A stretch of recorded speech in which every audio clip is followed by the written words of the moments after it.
14 अप्रैल 2008 UP के अमरोहा जिले में आधी रात में एक घर में कुछ ऐसा हुआ जिससे अगले दिन पूरा देश कांप गया। उत्तर प्रदेश की मुख्यमंत्री ने पीड़िता को 5 लाख रुपए मुआवजा देने का ऐलान कर दिया, लेकिन तब पुलिस ने मांगी 48 घंटे की मोहलत। और कैसे इस केस को महज 48 घंटे में सॉल्व किया, इस कहानी के माध्यम से जानते हैं। यूपी के अमरोहा जिले में एक गांव है भावनखेड़ी, जहां रहता था शौकत अली का नामचीन पढ़ा लिखा परिवार। उनके घर में 8 लोग थे, जिनमें पिता शौकत अली उम्र 55 साल, माँ हाशमी उम्र 50 साल, बड़ा भाई अनीस उम्र 35 साल, उसकी बीवी अंजुम उम्र 25 साल, छोटा भाई राशिद उम्र 22 साल, एक मौसी की लड़की राबिया उम्र 14 साल, शबनम उम्र 24 साल और शबनम का भतीजा अर्श उम्र 1.5 साल। 15 अप्रैल की सुबह शौकत अली के घर से एक लड़की के तेज तेज रोने और चीखने की आवाज आती है। पड़ोसी बाहर निकलते हैं तो देखते हैं शौकत अली की बेटी शबनम चीख चीख के सबको बता रही है कि उसके घर वालों का किसी ने खून कर दिया। पड़ोसी भागकर घर पे जाते हैं तो देख के सबके होश उड़ जाते हैं। इतनी सारी लाशें एक साथ, किसी को कुछ समझ नहीं आता कि यह हुआ क्या। वो सीधा अमरोहा की पुलिस को फोन करते हैं और मौके पर पुलिस पहुंचती है और देखती है कि वहां 7 लाशें पड़ी हुई थी। वहां का मंजर बहुत ही भयानक था। पुलिस फौरन लाशों को पोस्टमार्टम के लिए भेज देती है और देखती है कि बची हुई बेटी शबनम का बहुत ही बुरा हाल है। पुलिस फिर जाके शबनम से पूछती है कि वहां पे हुआ क्या था। बेसुध हालत में शबनम बताती है कि छत से कुछ चोर आए और उनके पास कुल्हाड़ी थी, उन्होंने सबका खून कर दिया। पुलिस को उस वक्त शबनम पे बिल्कुल भी शक नहीं होता। इसके बाद पूरे अमरोहा में ये बात आग की तरह फैल जाती है और लोग सड़कों पर आ जाते हैं। धीरे धीरे पूरे यूपी में बात आग की तरह फैल जाती है और सरकार भी काफी दबाव में आ जाती है। यूपी की सीएम मायावती अमरोहा आके खुद शबनम से मिलती हैं और उसको 5 लाख रुपए मुआवजा देने का ऐलान कर देती हैं। लेकिन अब कहानी बदलने वाली थी। अगले दिन जब पोस्टमार्टम की रिपोर्ट आती है तो उस समय पता लगता है कि 7 लोग जिनकी मौत हुई, किसी ने हत्या के समय विरोध नहीं किया। पुलिस का दिमाग चकरा जाता है कि ये कैसे मुमकिन है। और सबसे चौंकाने वाली बात यह पता लगी कि 7 में से 6 लोगों को जहर दिया गया है। अब पुलिस अपनी तफ्तीश शुरू करती है तो वो ये देखती है कि जो बड़ा लोहे का एंट्री गेट था उसे ना तो तोड़ा गया था, ना ही किसी तरह का कोई चढ़ने का निशान था। पड़ोसियों से पूछताछ में पता चला कि रात में वो गेट बंद था। शबनम के बयान के हिसाब से कातिल छत से दाखिल हुए थे। अब पुलिस जब छत पे जांच करती है तो वो ये देखती है कि जमीन से छत की ऊंचाई 14 फीट थी, जिसपे बिना सीढ़ी या रस्सी के चढ़ना मुमकिन नहीं था। लेकिन उन्हें ना तो कोई सीढ़ी ना ही किसी रस्सी का निशान मिलता है। अब पुलिस इस नतीजे पे पहुंचती है कि जो मौतें हुई हैं ये जबरन नहीं हुई बल्कि धोखे से हुई हैं। पूरे परिवार को धोखे से जहर दिया गया और उसके बाद कुल्हाड़ी से मार दिया गया। अब धीरे धीरे शक शबनम की तरफ जाने लगा था। पुलिस ने बिना समय बर्बाद किए हुए शबनम की कॉल डिटेल्स निकाली तो पता चला कि इस वारदात के दिन शबनम ने 55 कॉल सलीम नाम के लड़के को किए थे और पूरे महीने में 900 कॉल्स उस नंबर पे किए थे।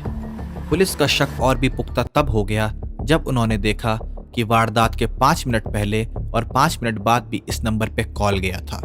और इसी के साथ ही पुलिस को एक रिपोर्ट मिली जिसमें पता लगा कि शबनम प्रेग्नेंट है, उसके गर्भ में 7 महीने का बच्चा है। अब पुलिस का शक धीरे धीरे गहरा होता जा रहा था। पुलिस सीधे लखनऊ सीएम ऑफिस पे कॉल करती है और कहती है 48 घंटे रुक जाइए, उसके बाद ही 5 लाख रुपए की राशि शबनम को दी जाए। मायावती को यह बात समझ में आती है और वो उनको 48 घंटे की मोहलत देती है। उसके बाद बिना समय बर्बाद किए हुए यूपी पुलिस सलीम को रिमांड में लेती है। कुछ देर अनजान बनने के बाद जब पुलिस सलीम पे 3rd डिग्री लगाने की बात करती है तो सलीम टूट जाता है और पूरी कहानी बताना शुरू करता है। शबनम ने डबल एमए किया था और इंग्लिश की टीचर थी, जबकि सलीम शबनम के घर के बाहर दिहाड़ी पे लकड़ी का काम किया करता था। फिर उन दोनों को एक दूसरे से प्यार हो जाता है और फिर घर वालों को ये बात पता लग जाती है। वो लोग शबनम से बहुत नाराज होते हैं। शबनम बहुत कोशिश करती है अपने घर वालों को मनाने की, लेकिन अब धीरे धीरे उन्हें अंदाजा हो जाता है कि वो लोग नहीं मानेंगे। इसी के साथ ही शबनम को पता चलता है कि वो प्रेग्नेंट है। इसके बाद हम दोनों मिलकर ये फैसला करते हैं कि हमें इन सबको रास्ते से हटाना पड़ेगा। सलीम ने बताया कि वो जहर की शीशी ले आया और उसने शबनम को दे दी, जिसके बाद उसने रात में सबके लिए चाय बनाई और उसमें जहर मिलाकर सबको दे दिया। सब लोग बेसुध हो गए। इसके बाद सलीम घर के अंदर दाखिल हुआ और उसने 6 लोगों को गला दबाकर मार डाला। उसके बाद उन लोगों ने वो कुल्हाड़ी जो सलीम अपने साथ लेके आया था उससे सबसे पहले अपने पिता शौकत अली के सीने पर मारा और फिर एक एक करके पूरे परिवार को कुल्हाड़ी के वार से मौत के घाट उतार दिया। इसके बाद सलीम वहां से भाग गया और कुल्हाड़ी पास के तालाब में फेंक दी। तभी सलीम के नंबर पर घंटी बजी। दूसरी साइड शबनम थी। उसने कहा, वापस चले आओ, भतीजा जिंदा है।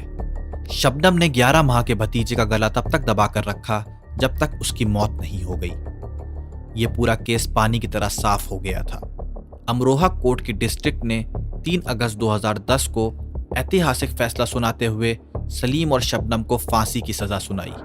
जज SAA हुसैनी ने कहा, इससे ज्यादा क्रूर कत्लेआम नहीं हो सकता। पुलिस ने जिस तरह उस केस को सुलझाया उस तरह मैंने पूरे जीवन में जांच नहीं देखी। डिस्ट्रिक्ट कोर्ट से निकलकर यह मामला इलाहाबाद हाई कोर्ट गया। हाई कोर्ट ने भी फांसी की सजा को बरकरार रखा।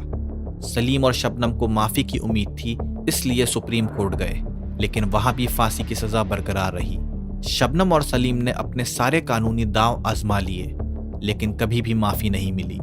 इसके बाद उन्होंने पिछले राष्ट्रपति प्रणब मुखर्जी को दया याचिका भेजी, जिसे उन्होंने अस्वीकार कर दिया। शबनम की वकील सहर नकवी ने यूपी की गवर्नर आनंदीबेन पटेल को पत्र लिखा। उसमें उन्होंने कहा, आज तक भारत के इतिहास में किसी महिला को फांसी नहीं हुई है। शबनम को होगी तो पूरी दुनिया में भारत की बदनामी होगी। अतः शबनम की सजा उम्र कैद में बदल दी जाए। गवर्नर ने इस मामले को यूपी सरकार को ट्रांसफर कर दिया, जहां से अभी तक कोई फैसला नहीं आया है। सलीम प्रयागराज जिले की नैनी और शबनम रामपुर की जेल में बंद है। अप्रैल 2008 में जब यह घटना घटी, उस वक्त शबनम गर्भवती थी। जेल में बेटा पैदा हुआ।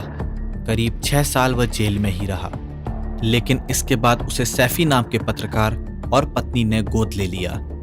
ये वही सैफी है जिनके पास पढ़ाई का पैसा नहीं होता था तो शबनम पढ़ने के लिए पैसे दे देती थी। शबनम का बेटा ताज उर्फ बिट्टू अब 13 साल का हो गया है। सैफी कहते हैं कि वह आज तक बिट्टू को उसकी माँ के गांव लेकर नहीं गए, 52 खेड़ा तो दूर अमरोहा तक लेकर नहीं गए। तो ये थी 2 सिरफिरे आशिकों की क्रूर और दिल दहला देने वाली घटना। अगर आपको ऐसी कहानियां और सुननी है तो हमारे चैनल को सब्सक्राइब करें और वीडियो को लाइक करें। मिलते हैं अगली कहानी में।